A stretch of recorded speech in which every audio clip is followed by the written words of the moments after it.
श्री स्वामी समर्थ friend, कशा आहेत? I hope तुम्ही मजेतच असणार। चला तर मग न्यू ब्लॉगमध्ये तुमच्या सर्वांचं स्वागत आहे। मी उर्मिला व्लॉग्समध्ये तुमच्या सर्वांचं स्वागत आहे। चला तर मग मी आज तुम्हाला थोडीशी माहिती सांगणार आहे। न व्हिडिओ स्किप करता पूर्ण व्हिडिओ पहा, कारण मी आज तुम्हाला सांगणार आहे लक्ष्मी व्रत कधी आहे किंवा मार्गशीर महिना कधी सुरू होणार आहे, पहिला गुरुवार, परत सर्व मार्गशीर महिन्यामध्ये कोणते कोणते उत्सव सण असतात ते सर्व माहिती या व्हिडिओमध्ये सांगणार आहे। त्यामुळे न स्किप करता पूर्ण व्हिडिओ पहा, कारण पूर्ण माहिती सांगणार। मग व्हिडिओला सुरुवात करते। श्री स्वामी समर्थ। मराठी दिनदर्शिका पहिली तर लक्षात येईल अशा एकही महिना नाही, खरंच एकही महिना नाही त्यात सण उत्सव व्रत वैकल्य नाहीत। मनुष्य हा उत्सव प्रेमी आहे हे लक्षात घेऊन आपल्या पूर्वसुरींनी संसार आणि परमात्म्याची गुंफण करत अतिशय सुंदर आणखी काही केले आहे ते जर आपण जाणून घेऊया।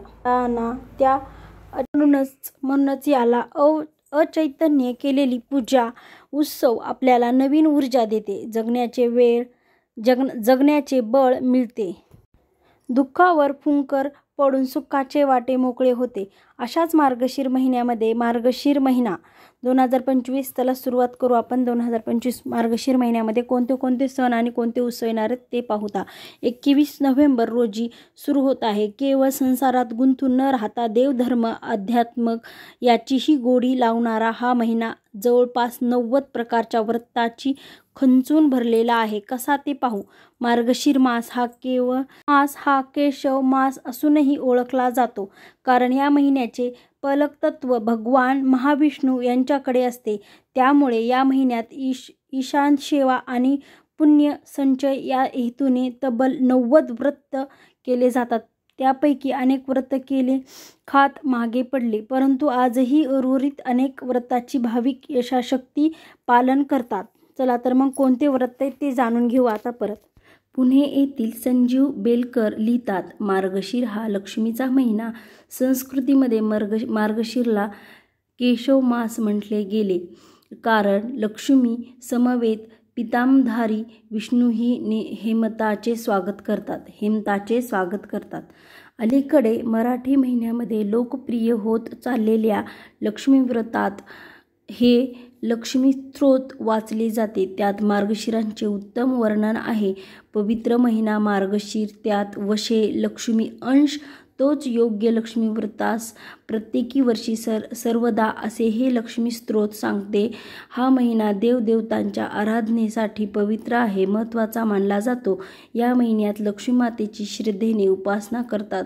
या महिन्याचे प्रत्येक गुरुवारी लक्ष्मी पूजा व उपासना करतात आणि शेवटच्या गुरुवारी 7 कुमारिका आणि 7 सवाष्णीची पूजा करतात। लक्ष्मी मातेच्या पोथीत सांगितल्याप्रमाणे पूजा व्यवस्थित करावी, मनापासून श्रद्धेने उपासना करावी, तेव्हा देवी प्रसन्न होईल, तुमची मनोकामना पूर्ण होईल। उपासनेच्या दिवशी फराळामध्ये दूध, फुले घेऊन देवी मातेचे नामस्मरण करावे।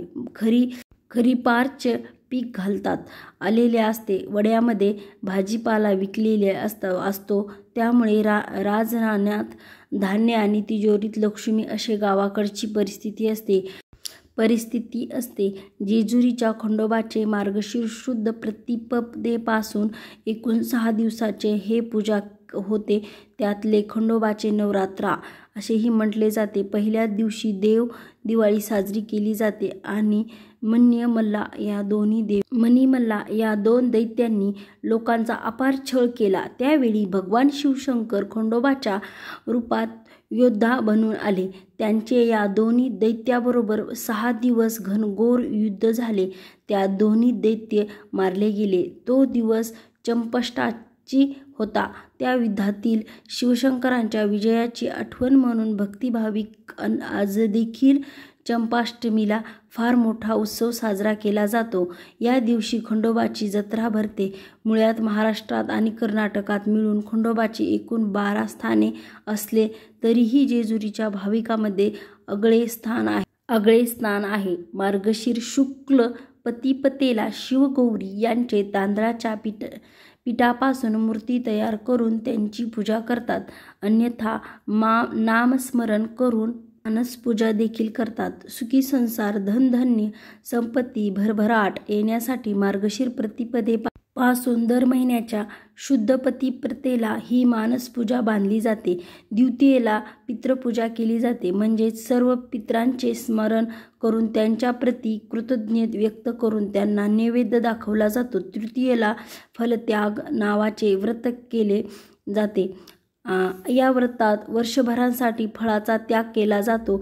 वास्तविक फलत्याग यामागे निरीच्छा मनाने ईशदेवा हा उद्देश अभिप्रेत असावा, परंतु फळाचा त्याग अशी प्रथा पाडली. या तृतीयेपासून दर महिन्याच्या तृतीयेला गौरीच्या विविध नामाची उजळणी करून वर्षभर व्रत केले जाते. हे व्रत देखील सुखी संसाराच्या प्रतीसाठी असते. चतुर्थीला बाप्पाचा मान असतो. केशव मास असूनही बाप्पाचे स्नान आढळ असल्याने चतुर्थी ही तिथी बाप्पाच्या पूजेसाठी राखीव ठेवलेली आहे. पंचमीला नागदिवाळी हा पारंपरिक कुलचार सोहळा केला जातो. या दिवशी श्रावणातील नागपंचमीप्रमाणे मार्गशिरातील पंचमीला नागांची पूजा केली जाते. घरातील पुरुषांच्या नावे पक्कम करून त्यांच्या दीर्घायुष्यासाठी ते पक्वान गोरगरिबांना दान दिले जाते. तसेच या तिथीला श्रीपंचमी देखील म्हणतात. श्रीपंचमीला लक्ष्मीची पूजा केली जाते. या तिथीला कार्तिकेय यांनी तारकासुरांचा वध केला म्हणून ही तिथी महातिथी म्हणूनही ओळखली जाते. मार्गशीर अष्टमीला चंपाष्टमी असे म्हणतात. त्या दिवशी ब्रह्मदेवाला कमळ पुष्पांचे दान दिले जाते. या दिवशी गौरण अष्टमी व्रत असते. त्यानुसार वस्त्रदान केले जाते. वस्त्रदान कोणाला केले जाते तर वस्त्रदान तर थंडीच्या दिवसात वस्त्र अभावी, उबदार कपड्या अभावी हुडहुडणाऱ्या लोकांना शाल पांघरून लोकांचे कपडे दान देतात. तसेच देवालाही लोकरीचे कपडे घातले जातात. अष्टमी सूर्याशी संबंधित असते. सूर्यपूजा केली जाते. अष्टमीला दत्तक्षेत्री दत्तात्रेयाच्या नवरात्रीच्या व्रतोत्सवाला प्रारंभ होतो. त्यांच्या समाप्ती पौर्णिमेला होते. नवमीला चंडिकेची पूजा करतात. तिला नंदिनी नवमी असे म्हणतात. दशमीला रविवार असल्यास दशदित्या व्रत केले जाते. इंद्र, कुबेर यांच्यासह 10 दिशांच्या देवतांची पूजा केली जाते. 10 दिवसात एवढी व्रते तर उर्वरित मासात आणखी किती व्रत आहेत हे सर्व व्रत आपण या व्हिडिओमध्ये बघितले आहेत. पूर्ण व्हिडिओ न स्किप करता पूर्ण व्हिडिओ पहा. मी पूर्ण माहिती मार्गशीर महिन्यामध्ये कोणते कोणते व्रत असते, काय असतं हे सर्व माहिती या व्हिडिओच्या मार्फत तुम्हाला सांगितली आहे. त्यामुळे व्हिडिओ न स्किप करता पूर्ण व्हिडिओ पहा. व्हिडिओ जर आवडला असेल तर लाईक शेअर करायला विसरू नका. नवीन असाल तर चॅनलला सबस्क्राईब करा. चला तर मग नेक्स्ट व्हिडिओमध्ये भेटू. तोपर्यंत स्वस्त रहा, मस्त रहा. तोपर्यंत बाय बाय. श्री स्वामी समर्थ. जय जिजाऊ, जय शिवराय, जय शंभूराजे. Bye bye friend.